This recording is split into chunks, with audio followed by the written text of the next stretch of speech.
Hello, book friends. Terry from Terry Talks Books, or Ms. Terry B, here on YouTube. I'm back, and I am really glad to see you. I left a message on Community Notes last weekend saying that I was not loading up a video that week and that I would be back this weekend, so here I am. And I have something fun today to talk about, but before we get into that, I want to do a few preliminaries here.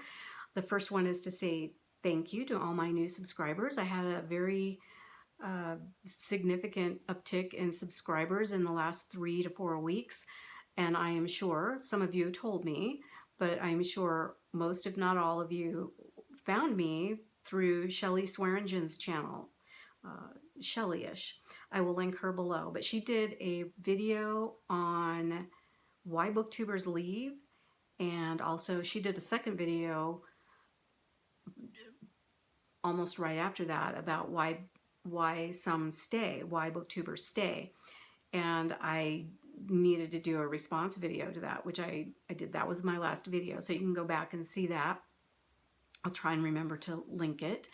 But yeah, you can go back and take a look at that. But a lot of you found me through that, and many said hi, and I appreciate that. So I wanted to just say welcome to my new subscribers, and I look forward to talking about all things books with you all.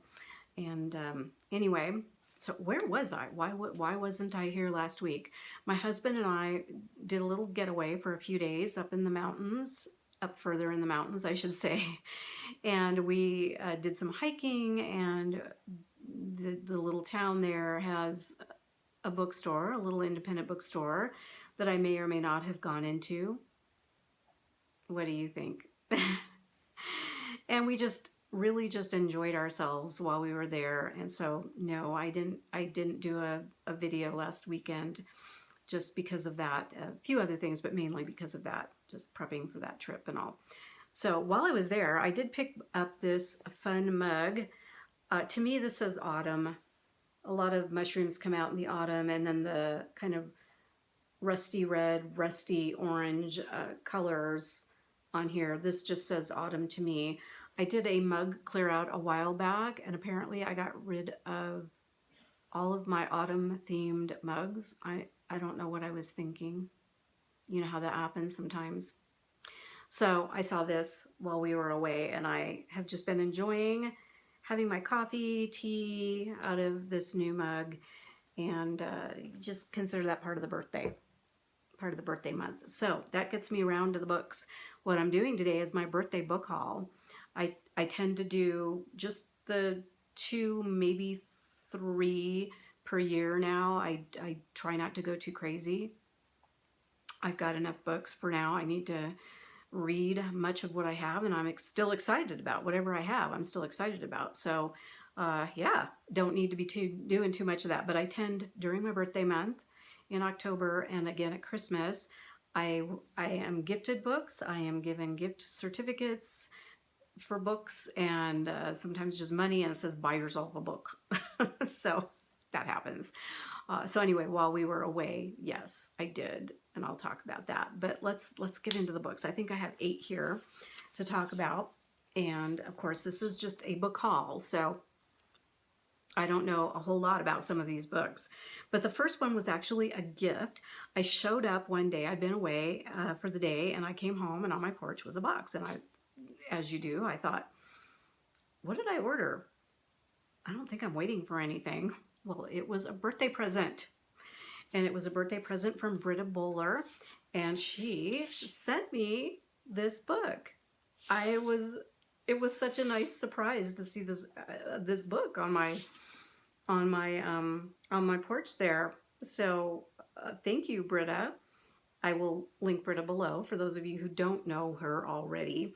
But yes, this is Mother Mary Comes to Me by Arundhati Roy. And that's the author there on the cover. This is a memoir. And what we have here, this is kind of interesting. The author then, I'll have to find out when the then is from. And then I'm assuming that's much more recent. So we've got that. And then inside here, I don't know if there are other photos included, but on the end papers, I'm assuming that is Roy's mother, and then herself as a little girl, and maybe an older brother. So I am really looking forward to this. I know The God of Small Things. I'm very familiar with that title. That one is a piece of fiction. And here is at least a partial list of her works. It only lists 2 novels. I don't know if that's because she's only written 2 novels or if that's just all that they included here. But you can see she has quite a lot of nonfiction. And if anything, I think I'm going to be more interested in her nonfiction. And it says here on the flap, with the scale, sweep, and depth of Roy's novels and the passion, political clarity, and warmth of her essays, Mother Mary comes to me as an ode to freedom, a tribute to thorny love and savage grace, a memoir like no other. So I can only guess where this might go, at least in part, but her mother was a school teacher, and then Roy herself, of course, is an author. So I think there could be an awful lot of interesting dynamics going on there. So I'll find out soon enough. I'm really looking forward to that. It'll probably be living back there in the don't forget you have this book and want to read it really soon stack. So something that you have probably seen if you pay attention to such things is this book here. It's been sitting on that top shelf, you know, just kind of propped up there looking at everybody since probably early September. And this is The Martian Chronicles by Ray Bradbury. And you can't probably see the entire collection, but I am a fan of Ray Bradbury. I think I own all of his works. I'm pretty sure, if not close to. And this was a special edition of The Martian Chronicles.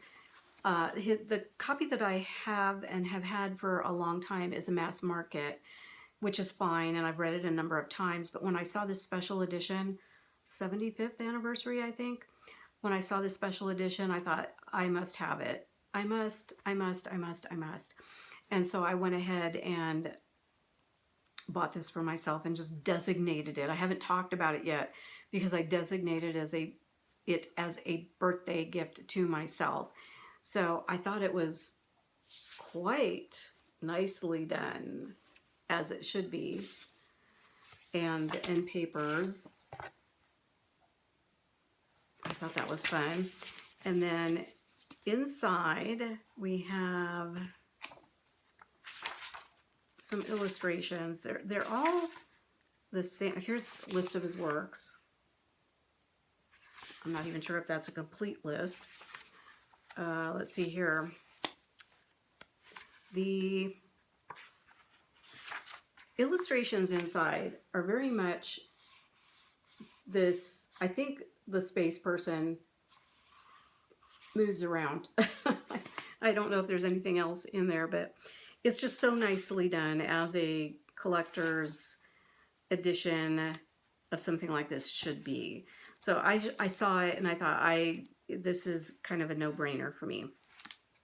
I read this first when I was quite young, and they're kind of a series of interconnected stories with an interesting little twist, I guess you could say, at the end of them. But we find traces of civilization there on Mars. And so I don't want to say anything much more about that. If you haven't read it, it's a classic. I think a lot of kids have had to read it in school, at least in the past. It's one that they've read. It's not hard to read, but I'm a fan of Ray Bradbury's works. I find his narrative to be quite poetic. It's very lyrical. I get along with him really well and am a fan of his writing.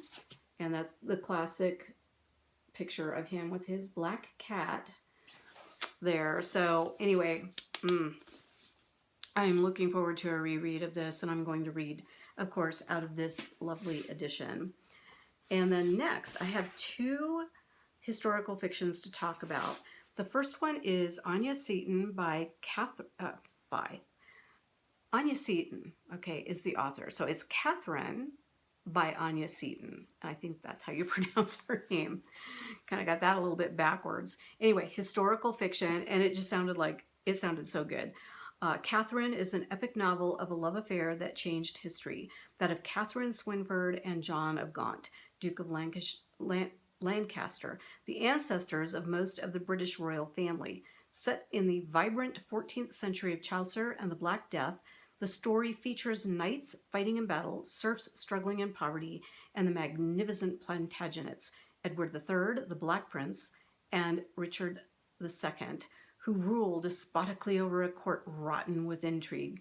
In this era of danger and romance, John of Gaunt, the king's son, falls passionately in love with the already married Catherine. Their affair persists through decades of war, adultery, murder, loneliness, and redemption. The royal family, the history of, oh my gosh, talk about soap opera, honestly. Anyway, this sounded delightful. I probably first heard about this from Jenny. This was right up her alley of interest, along with the Italian literature, and so that's where she and I crossed over a lot. Pretty sure that's where I first heard about this. I know that Shelley, I'm pretty sure Shelley has mentioned this before, Shelley Swearingen. So it's not new. It's from 1954. So a lot of you have probably already read it. And if you're a fan of historical fiction, almost certainly you've read this. But anyway, this will be new for me to read, and I am really looking forward to that one. Oh my gosh, it's long, but I have a feeling that's probably going to read pretty quickly. All the drama. Oh my gosh. Next on the historical fiction end of things is a book that I didn't buy this specifically as a gift for myself, but I did buy it very recently. It's an upcoming read for my In Real Life book club that I attend, and it's Isabel Allende's A Long Petal of the Sea. This is fairly new, around 2022. I was not quite sure on the actual date, maybe 2020 or so, because this is a translated work from the Spanish, and so when that happens, you often will have the original publication in original language, then you'll have the translated, then you'll have a hard copy version, then you'll have the trade paper. So not quite sure exactly. I haven't sorted all that out yet, but anyway, this is going to be, I think, our December read. December or January. Oh my goodness, I'm not sure. I'll have to make sure so I've got it read. But this one says, hang on, this one's going to be harder to see. It says, in the late 1930s, civil war grips Spain. When General Franco and his fascists succeed in overthrowing the government, hundreds of thousands are forced to flee in a treacherous journey over the mountains to the French border. Among them is Rosa, a pregnant young widow who finds her life intertwined with that of Victor Dalmau, an army doctor and the brother of her deceased love. In order to survive, the two must unite in a marriage neither of them desires. Together with 2,000 other refugees, Rosa and Victor embark on the SS Winnipeg, a ship chartered by the poet Pablo Neruda, to Chile. The long petal of sea and wine and snow. As unlikely partners, the couple embraces exile as the rest of Europe erupts in world war. Starting over on a new continent, they face trial after trial, but they will also find joy as they patiently await the day when they might go home. Through it all, their hope of returning to Spain keeps them going, destined to witness the battle between freedom and repression as it plays out across the world. Rosa and Victor will find that home might have been closer than they thought all along. So, historical fiction about hope, exile, and belonging. This is, like I said, fairly recent. I have read a part of House of the Spirits quite a long time ago, and I never got back to it, and I never read any of her other works. What I read in House of the Spirits, I really did enjoy, and if I'm remembering correctly, she does some of the magical realism, and I'm not sure if she's going to do that here or not. but it is definitely historical fiction. And I think that there's going to be plenty there to talk about during book club. So I am very much looking forward to finally getting something of Allende's read, completing completing something that I start with her. The sad thing is, I think that she could be a favorite author from what I have read, and rather it's kind of on my shelf of shame, kind of a, yeah, why haven't I read that yet? So I will be reading this one in the next month or two. Then, while we were away, what did I buy in the little bookstore that I may or may not have gone into? Of course I went in there, and of course I bought myself something for my birthday. Two somethings. So the first one is The City and Its Uncertain Walls by Haruki Murakami. Now, I am a fan of Haruki Murakami. You can't see most of my books by him. I don't know if I have all of his books, but I have a great number of them. You can see Cute Teen 84. It's been sitting over there, and I need to read that. That one needs read still. I'm hoping for Japanese Reading Challenge, Japanese Literature Challenge in January, February. I'm hoping to get that one read. I am a fan of Haruki Murakami. Now, he is, for those who don't know, he has his own version of it, but he does use magical realism. So for those, and he can be pretty heavy-handed with it. So for those of you who are not fans of magical realism, I'm not sure how much of his works you would like. There's one, Norwegian Wood. It was pretty early on, which is more straightforward, and I think it's going to have more appeal to people than some of his other works. But I am a fan. I love it.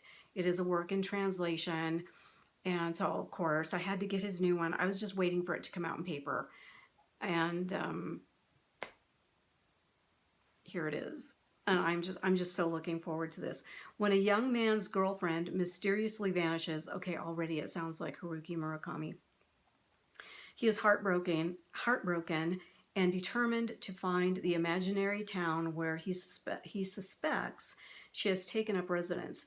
Thus begins a lifelong search that takes the man into middle age, to a job in a remote library with mysteries of its own, and on a journey between the real world and this other world, a shadowless city where unicorns roam and willow trees grow.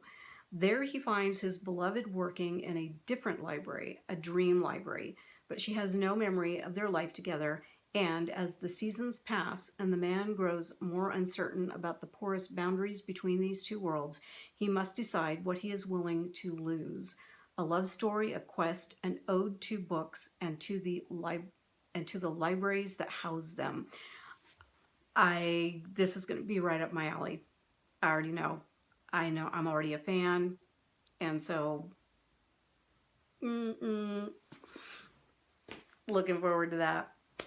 And then this one was a surprise. This one I just kind of stumbled into it. I was going to walk out the door with just the one book, but then I saw this and I thought, I just must. This is Nothing But Murders and Bloodshed and Hanging by Mary Fortune. And the subtitle says, Stories of Crime and Detection by a Pioneering Victorian Mystery Writer. Now, I have a question. She's Australian, and I don't know her full history yet. So I will be looking into that. But she is Australian, or was Australian, however you would put that. Victorian age. Okay, so it is from the Victorian age, but Australian. Now, the subtitle indicates they consider her, they being the editors here of these short stories, Victorian. I'm not sure what the parameters are exactly. Does it include Australia? Can it? Are we just bending, can I just bend the rules? Do some people bend the rules? If you know the answer to that and care to leave me an answer below in the comments, please do. Help a girl out. I need to get around to looking that up. I've wondered this before. I still haven't gone and looked it up to see what is being said about what is or isn't Victorian. But it is Victorian age writing, And look at that. Look at the cover. Look at the illustration on the cover. I just love that. And I just find there's a biographical sketch, Mary Fortune, a biographical sketch by probably one or both, by Lucy Sussex, who is one of the editors on here. So I am looking forward to finding out some interesting illustrations in there. I won't show you that one. Let's see, can I show you this one? Oh, it's a little different, that's okay. Different styles of illustrations too. But yeah, it's a collection of short stories, Victorian, but she is Australian. So yeah, maybe I can get at least one of the stories read before the end of the month, because this is Victober. Now I stretch my Victober out from October through at least November, December. I love to do Victorian reading in the winter months. So I'm going to go from Victober to Vicember, 2 months of Vicember, and maybe even into Vicuary in January. I don't know. I'm getting silly now. Anyway, so yes, I picked that up, and I was very happy to. I've never heard of Mary Fortune. Have you heard of her? Have you read her? What do you know? And what's up with the Victorian angle there? Next, this is one I bought for myself. I thought I had it, but I think in my head I was, not because I confused the authors, but I keep thinking Silas Marner. This is Uncle Silas, okay? It's just the thing, and I know the difference, but I kept thinking I had the book, and it's like, no, I have Silas Marner. So I bought myself a copy of Uncle Silas with the creepy cover by Sheridan Le Fanu. And I'm sure I'm not going to get this read this month. It sounds by description very appropriate as a spooky read. And I don't know, he is Irish, the author is Irish. For many years, I thought he was French, you know, Le Fanu. He's Irish. So I will have to do a little bit of a review of when this was written, some things about the author. This might be Victorian as well.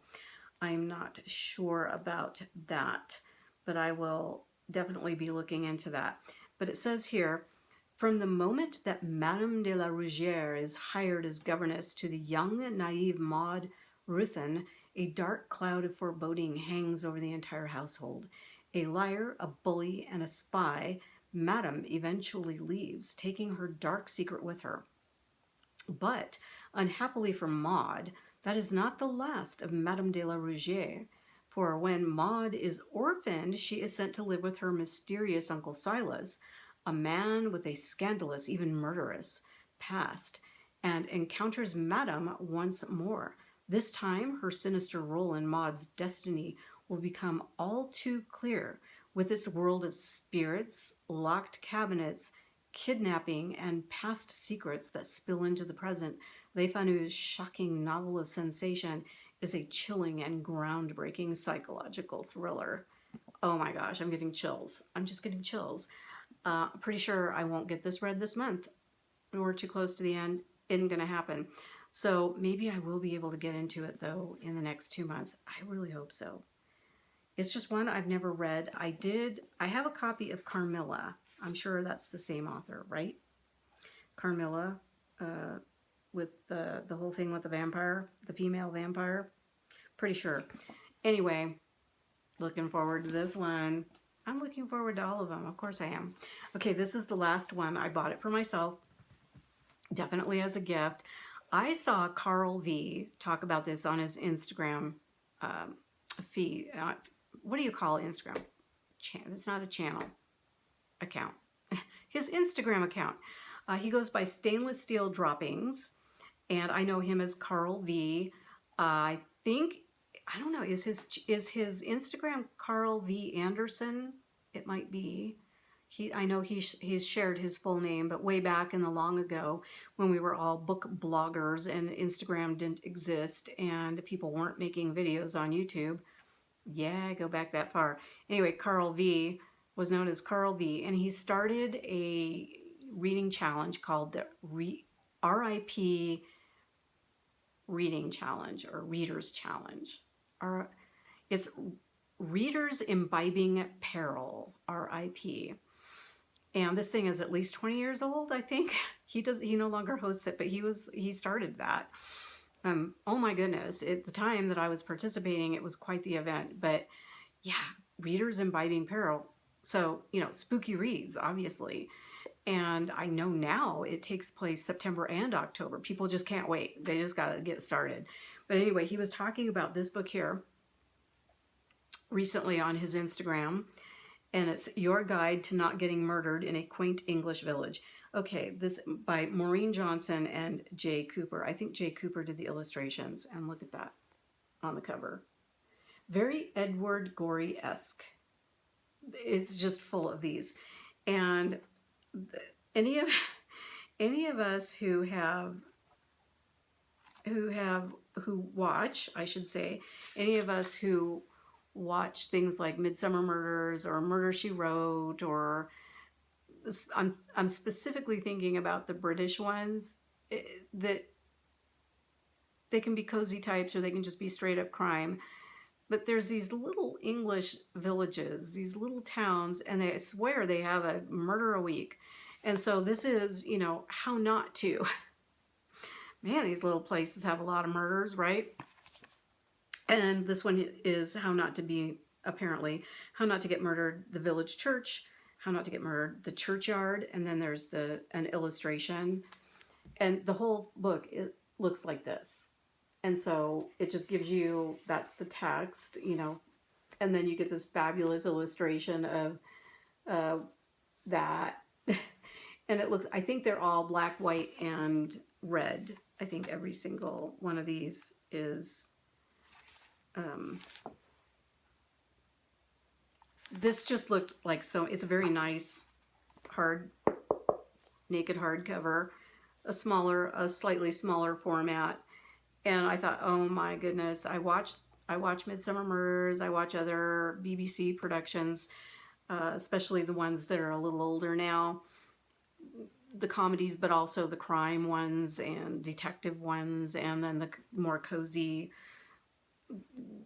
murder, the two words don't go together, but the more cozy murder ones. So I thought, oh, I have to have this. This is one that I'll just have to keep forever and probably read it repeatedly. But thank you, Carl V. If you're watching this, I'll try to post about it on Instagram somewhere and let you know as well that you were the inspiration. And I bought this for myself for my birthday in the month of October. So in honor of the old RIP that is still going. I might even be able to get this read before the end of the month. Maybe I'll make that happen. Oh my gosh, look at this.